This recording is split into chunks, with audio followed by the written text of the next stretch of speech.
I write, so I'm in the practice of writing, so I hope that I can pass that on to students.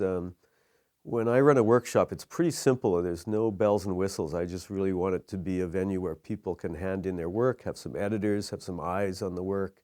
And where else are you going to get that? I mean, it's hard to really get editors. It's hard to get input. So to me, the workshops are really good just for that. And I hope that because I'm writing all the time, that I'm in that world, so I know the markets, I know the magazines, I know editors, I know agents, and so I hope that there's a spillover of my writing life and teaching in classes and students. I always say even if 10% of what you hear in a workshop helps you, you're ahead of the game. You got to filter it. You can't take every suggestion, and there's going to be contradictory suggestions. It sounds negative, but I really learned what to avoid, and it was just so much of a time saver. It was just a shortcut. If I'd been in my parents' basement trying to figure out how to write a story, it would have taken ages, and go to a workshop and just find very quickly, don't avoid sentiment, work on your language, this dialogue's not convincing. I know when I went to Iowa, I was there 2 years, and I can't say what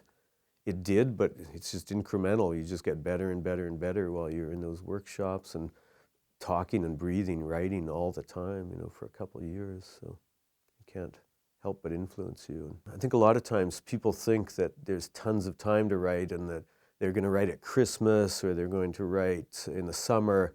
And one thing workshops are good for is that it actually gives you a deadline. My first collection of stories, pretty well all of the stories were written for workshops because someone was there cracking the whip and saying you got to hand in 2 or 3 stories this semester. And I would have written, but it made me write stuff I might not have written otherwise. And when I had kids, then I really had to learn to use my time. And it's the ironic thing, when I ended up with less time, I found I started writing more. But I had to learn to write just a bit at a time and not have 5 weeks in Paris, or a Garrett or a summer or some big break. I had to learn to just do 5 and 10 minutes here, bit there, a bit here, and that adds up. Whereas if you do nothing, if you wait for some time in the future that may not come, it doesn't add up. So I found the little bits really add up.